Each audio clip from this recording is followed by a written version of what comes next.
Алтын балта баяғыда бір кедей болыпты. Бір күні ол көршілес байдың балтасын сұрап алып, отынға барыпты. Біраз отын шауып бола берген кезде кедейдің балтасының басы ұшып кетіп, қасындағы диірмен тасын айналдырып жатқан суға барып түсіпті.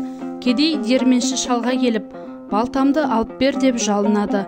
Шал диірменін тоқтатып, суға қолын тығып жібереді де, бір алтын басты балтаны алып шығады. «Мынау ма балтаң?» дейді. «Жоқ, бұл емес» дейді кедей. Шал суға екінші рет қолын алып жіберіп, күміс басты балтаны алып шығады да, «Мынау ма балтаң?» дейді. Кедей тағы да «Бұл да емес» деп жауап береді.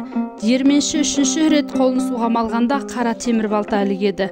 Сол кезде ғана кедей міне мынау менің балтам» деп оған қолын соза бергенде диірменші шал оны тоқтатып, «Шырағым, дүние қоңыз емес, ақпейіл адал жан екенсің. Сол үшін менен мына балтаны сыйға ал, оның сен сияқты кедейге тигізер пайдасы көп. Осы балта қолыңда тұрғанда күнкөрісің түзелер, тез арада қиыл қатарына қосыласың» деп оған алтын балтаны береді. Кедей бұл балтаны үйге келген күннен бастап құлшына еңбек етеді. Алтын балта сиқырлы балта екен. Кедей отынды да өндірте жарады. Сөйтіп ісі оңға басады. Үйге береке кіреді. Мұны көрші бай да байқап қалады. Бір күні ол кедейден мұның сырын сұрайды. Кедей жасырмай барлық болған оқиғаны айтып береді. Енді баяғы кедейге бере тұрған қара балтасын ала салып, бай да отынға келеді.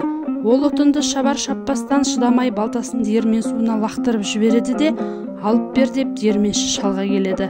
Шал судан алтын басты балтаны алып шығады.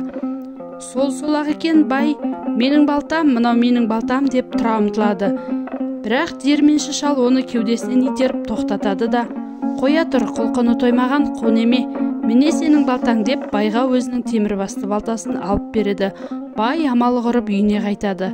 Еңбегімен күнелткен кедейді күндеп көре алмай, іш құса болған бай шаруасына да жөндеп қарай алмапты. Тұрмысының да берекесі кетіп, сары ауруы болып, ақырында бай өліп тыныпты.